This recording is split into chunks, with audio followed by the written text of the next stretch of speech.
Malayalam big boss season 7 live updation നോക്കാം. കുറച്ചു നേരമായി ലൈവിൽ ശൈത്യ അനുമോൾ തമ്മിലുള്ള അടിയാണ് നടക്കുന്നത്. നീ എന്തുകൊണ്ട് എന്നെ കട്ടപ്പാന്ന് വിളിച്ചു, ബാക്ക് സ്റ്റാബ് ചെയ്തു എന്ന് പറയാനുള്ള റീസൺ എന്താണ്? അങ്ങനെ രണ്ടുപേരും തമ്മിൽ പൊരിഞ്ഞ വഴക്കായിരുന്നു. പക്ഷേ ഇതിനൊന്നും കൃത്യമായി മറുപടി കൊടുക്കാതെ അനുമോള് എഴുന്നേറ്റ് പോയി ഊഞ്ഞാലിലിരിക്കുകയാണ്. നൂറയും ആദിലയും ഒക്കെ ഒരുപാട് വിളിക്കുന്നുണ്ട്. ലാസ്റ്റ് ശൈത്യക്ക് നല്ല രീതിയിൽ ദേഷ്യം വരുന്നു. ശൈത്യ എന്നിട്ട് ചോദിക്കുന്നുണ്ട്, നിന്റെ PR എന്താണ് കാണിച്ചത്? കട്ടപ്പ എന്ന് പറഞ്ഞ് എല്ലാവരുടെയും മുന്നിലേക്ക് എന്നെ ഇട്ടുകൊടുത്തു.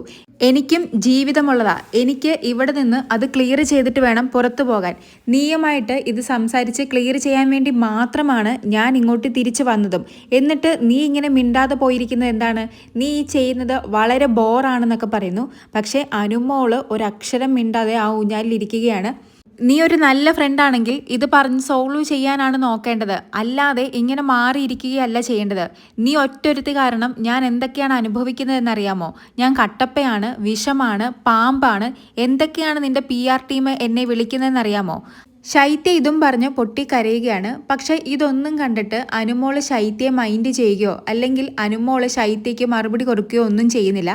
ഒരു പാറ പോലെ ഒന്നും മിണ്ടാതെ അനുമോള് ആ ഊഞ്ഞാലിൽ തന്നെ ഇരിക്കുകയാണ്.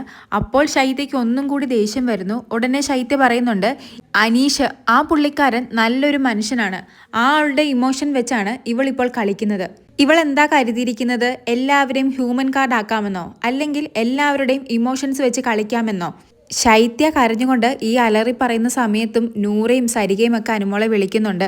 വന്ന് ശൈത്യയോടൊന്ന് സംസാരിക്കുക, ഈ പ്രോബ്ലം തീരുവാണെങ്കിൽ അങ്ങ് തീരട്ടെ, പറഞ്ഞു തീർക്കെന്നൊക്കെ പറയുന്നു. ഉടനെ അനുമോള് പറയുന്നത്, എനിക്കിനി സംസാരിക്കാൻ താല്പര്യമില്ല.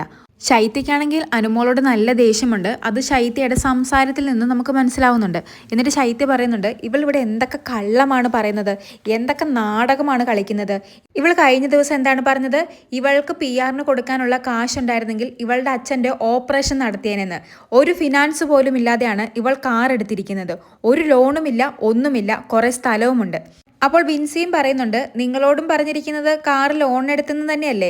അങ്ങനെയൊന്നുമല്ല എന്ന് ബിൻസിയും പറയുന്നു. എന്നിട്ട് ബിൻസി പറയുന്നുണ്ട്, ഇവളെക്കുറിച്ച് നമ്മൾ പുറത്തിറങ്ങി ഒന്ന് സംസാരിച്ചാൽ അപ്പോൾ പറയും പുറത്തിറങ്ങിയ കണ്ടസ്റ്റൻറ്റിനെല്ലാം അനുമോളോട് ദേഷ്യമാണ്, അസൂയാണെന്നൊക്കെ. PR നല്ല രീതിയിൽ അനുമോളെ വെളുപ്പിക്കാൻ ശ്രമിക്കുന്നുണ്ടെന്ന് ബിൻസിയും പറയുന്നു. എന്തായാലും കട്ടപ്പ എന്ന് വിളിച്ച ആ ഒരു പ്രശ്നം ഇപ്പോൾ കത്തിപ്പടർന്നുകൊണ്ടിരിക്കുകയാണ്. പക്ഷേ അതിലൊരു സൊല്യൂഷൻ ഉണ്ടാക്കാൻ അനുമോള് താല്പര്യപ്പെടുന്നുമില്ല. അതിൻ്റെ ദേഷ്യത്തിലാണ് ശൈത്യ. ഇതെല്ലാം വിളിച്ചു പറഞ്ഞിട്ട് ശൈത്യ പറയുന്നുണ്ട്, ഇപ്പോൾ തന്നെ അനുമോളുടെ PR ടീം ഇതും പറഞ്ഞ് എൻ്റെ അടുത്തേക്ക് വരും. ഇനി എനിക്ക് എന്ത് വന്നാലും ഒരു കുഴപ്പവുമില്ല, പറയാനുള്ളതെല്ലാം ഞാൻ പറയുമെന്ന് തന്നെ ശൈത്യ പറയുന്നു. കൂടുതൽ ലൈവ് അപ്ഡേറ്റുകളുമായി വീണ്ടും വരാം.